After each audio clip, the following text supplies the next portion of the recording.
Hello students, तो चलिए आज हम लोग शुरुआत करते हैं क्लास 9 के एक्सरसाइज 11.2 के क्वेश्चन नंबर 2 का, जो कि है find the surface area of a sphere whose diameter is.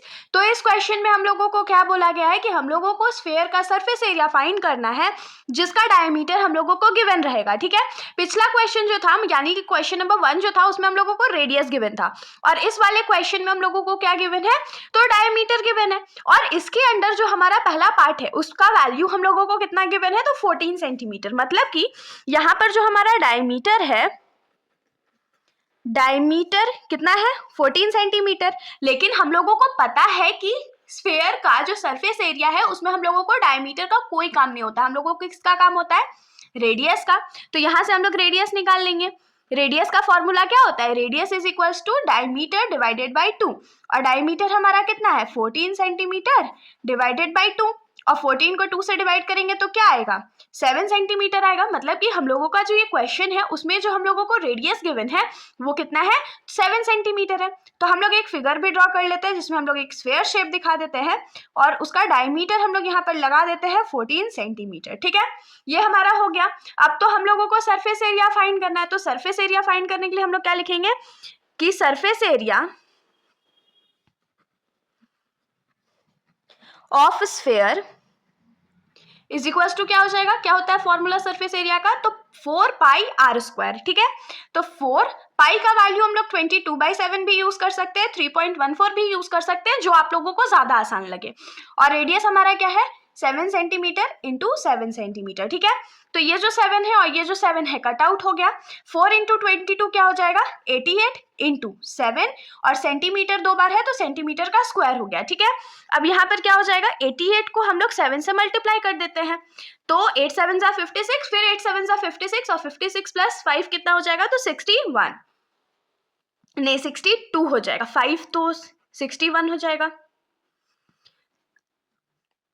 तो यहां पर क्या हो जाएगा 616 सेंटीमीटर स्क्वायर। ठीक है, यहाँ पर तो आप लोगों को समझ में आ गया, ये हमारा जो सरफेस एरिया है स्फीयर का वो निकल चुका है।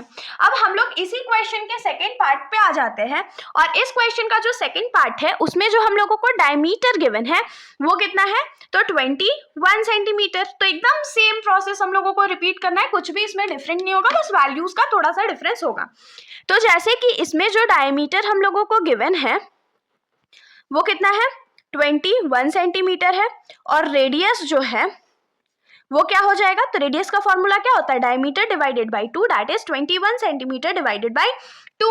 अब 21 को तो हम लोग 2 से डिवाइड नहीं कर सकते ना, और डिवाइड कर दिए तो पॉइंट में आंसर आ जाएगा। तो हम लोग पॉइंट में आंसर लाने का शिद्दत नहीं करने वाले हैं, हम लोग इसको ऐसे ही वैल्यू छोड़ देते हैं और जब हम लोग सरफेस एरिया निकालेंगे तो हम लोग इसको कट आउट कर लेंगे।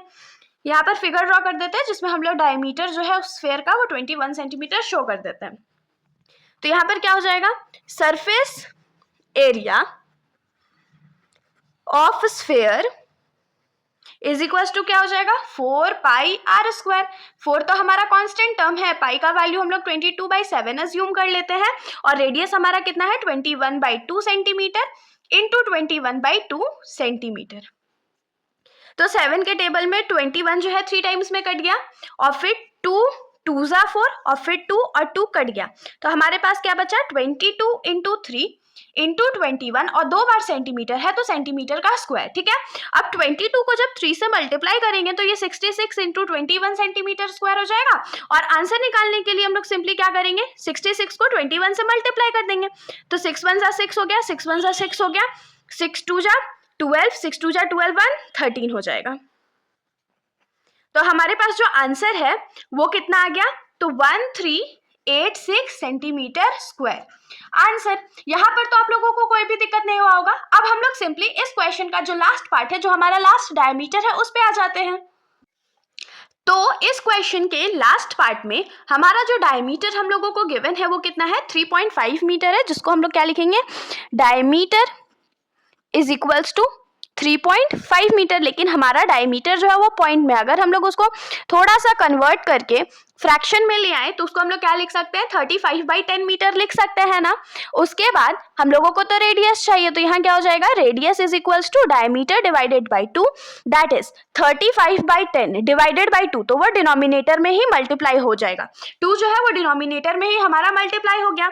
इसको कट आउट नहीं करते हैं, इसको हम लोग रहने देते हैं 35 डिवाइडेड बाई 20 मीटर। ठीक है, कोई भी दिक्कत नहीं होगा। अब यहां पर हम लोगों को सरफेस एरिया फाइंड करना है, तो हम लोग क्या लिखेंगे, surface area of sphere is equals to क्या होता है, 4πr² होता है, is equals to 4 into pi का वैल्यू क्या हो जाएगा 22/7 इंटू रेडियस हमारा है क्या है 35/20 मीटर इंटू 35/20 मीटर। तो कट करते हैं, 2 के टेबल में ये 11 टाइम्स में जाएगा और ये 10 टाइम्स में चला गया, फिर 2 के टेबल में ये 2 टाइम्स में और ये 10 टाइम्स में, इतना कट गया। 7 के टेबल में ये 5 टाइम्स में, फिर 2 के टेबल में ये 10 जो है वो 5 टाइम्स में चला गया, 5 कट गया। तो हमारे पास जो वैल्यू है वो कितना बचा, 11 इंटू 35/10 मीटर 2 बार है तो मीटर का स्क्वायर हो गया। तो 35 को हम लोग 11 से मल्टीप्लाई कर लेते हैं, तो 5 1 जा 5, 3 1 जा 3, 5 1 जा 5 और 3 1 जा 3। तो हमारा जो आंसर है वो कितना आ गया 385/10 मीटर स्क्वायर। आप लोग चाहो तो फ्रैक्शन में भी आंसर को छोड़ सकते हो, वरना अगर हम लोग जब इसको डेसिमल में कन्वर्ट कर ले तो हमारा वैल्यू कितना हो जाएगा 38.5 मीटर स्क्वायर, और यही हमारा सरफेस एरिया हो गया स्फीयर का। तो होप सो कि इसके साथ आप लोगों को ये जो सॉल्यूशन है समझ में आया होगा। अगर आप लोगों को कोई भी फर्दर डाउट्स हैं तो आप लोग बिल्कुल बेशक कमेंट सेक्शन में पूछिएगा, वरना अगर आप लोगों को वीडियो अच्छी लगी तो वीडियो को लाइक करिएगा और मेरे चैनल को बिना सब्सक्राइब करे कहीं भी मत जाइएगा। Thank you.